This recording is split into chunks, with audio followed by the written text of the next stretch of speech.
ನಮಸ್ಕಾರ, ನಾನು ನಿಮ್ಮ ಅನು. ನಿನ್ನೆ ನಾನು ಕೊರೋನಾ ಪಾಸಿಟಿವ್ ಬಂದೆ ಅಂತ ಗೊತ್ತಾದ ಮೇಲೆ ಬಹಳಷ್ಟು ಜನ ನನಗೆ ಕರೆ ಮಾಡಿ ಮೆಸೇಜ್ ಮಾಡಿ ಕೇಳ್ತಾ ಇದ್ದೀರಾ ಹೇಗಿದ್ದೀನಿ ಅಂತ.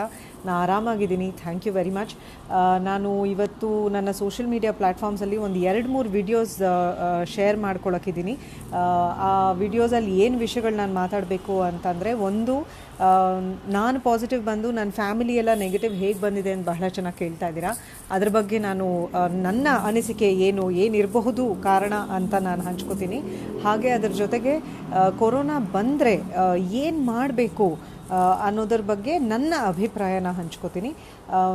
ದಯವಿಟ್ಟು ಆದಷ್ಟು ಈ ವಿಡಿಯೋಸ್ನ ಶೇರ್ ಮಾಡಿ ಜನರಿಗೆ ಈ ವಿಷಯಗಳು ಮುಟ್ಟೋ ಹಾಗೆ ನೀವು ಮಾಡಬೇಕು. ಯಾಕಂದರೆ ಇದರಿಂದ ಅಟ್ಲೀಸ್ಟ್ ಒಂದು 10 ಜನ ಕೊರೋನಾಯಿಂದ ಬಚಾವಾದರೆ ನಾನು ಈ ವಿಡಿಯೋಸ್ ಮಾಡಿದ್ದಕ್ಕೂ ಸಾರ್ಥಕ ಆಗತ್ತೆ ಅಂತ ನಾನು ಅಂದ್ಕೊಂಡಿದ್ದೀನಿ. ಸೊ ಮೊದಲನೇದಾಗಿ, ನಾನು ಪಾಸಿಟಿವ್ ಬಂದು ನನ್ನ ಫ್ಯಾಮಿಲಿ ಎಲ್ಲ ನೆಗೆಟಿವ್ ಬಂದಿದೆ, ಅದು ಹೇಗೆ ಅಂತ ಬಹಳ ಜನ ಕೇಳ್ತಾ ಇದ್ದೀರಾ. ಅದಕ್ಕೆ ನನ್ನ ಅನಿಸಿಕೆ ಏನು ಅಂತಂದರೆ, ನನಗೆ ಬಹಳ ಸ್ಟ್ರಾಂಗ್ ಸಿಮ್ಟಮ್ಸ್ ಇರಲಿಲ್ಲ. ಜ್ವರ, ನೆಗಡಿ, ಕೆಮ್ಮು ಏನೂ ಬಂದಿಲ್ಲ. ಹೋದ ವಾರ ನನಗೆ ನನ್ನ sense of taste and smell ಹೋಗೋಕ್ಕೆ ಶುರು ಆಯಿತು.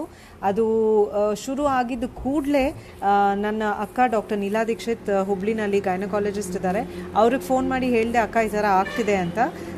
ತಕ್ಷಣ ಅವರು ಇಮಿಡಿಯೇಟಾಗಿ ಟೆಸ್ಟಿಗೆ ಹೋಗು, ಆಮೇಲೆ ಐಸೋಲೇಟ್ ಆಗು, ರಿಸಲ್ಟ್ ಬರೋ ತನಕ ಕಾಯಬೇಡ, ಐಸೋಲೇಟ್ ಆಗಿ ಸಪ್ರೇಟಾಗಿ ಇರು, ನಿನ್ನ ಫ್ಯಾಮಿಲಿ ಜೊತೆ ನೀ ಸೇರಬೇಡ ಅಂತ ಬಹಳ ಸ್ಟ್ರಿಕ್ಟಾಗಿ ಹೇಳಿದ್ರು. ನಾನು ಅದನ್ನು ಸ್ಟ್ರಿಕ್ಟಾಗಿ ಫಾಲೋ ಮಾಡಿದೆ ಕೂಡ. ಇದು ಬಹಳ ಮುಖ್ಯವಾದ ಕಾರಣ ಇರ್ಬೋದೇನೋ, ನನ್ನ ಫ್ಯಾಮಿಲಿ ಎಲ್ಲರೂ ದೇವರ ದಯದಿಂದ ನೆಗೆಟಿವ್ ಬಂದಿರೋದಕ್ಕೆ. ದಯವಿಟ್ಟು ನಿಮಗೆ ಸಣ್ಣ ಸಿಮ್ಟಮ್ಸ್ ಕಾಣಿಸ್ಕೊಂಡ್ರು ತಕ್ಷಣ ಟೆಸ್ಟಿಗೆ ಹೋಗಿ, ಆಮೇಲೆ ಸಾಧ್ಯವಾದಷ್ಟು ಐಸೋಲೇಟ್ ಆಗಿ ಅಂತ ನಾನು ನಿಮ್ಮಲ್ಲಿ ಕೇಳ್ಕೊತೀನಿ. ಎರಡನೇ ವಿಷಯ ಬಹಳ ಮುಖ್ಯವಾದದ್ದು, ನಿಮಗೆ ಸಿಮ್ಟಮ್ಸ್ ಕಾಣಿಸ್ಕೊಂಡ್ರೆ ಟೆಸ್ಟಿಗೆ ಕೊಡಿ, ಐಸೋಲೇಟ್ ಆಗಿ.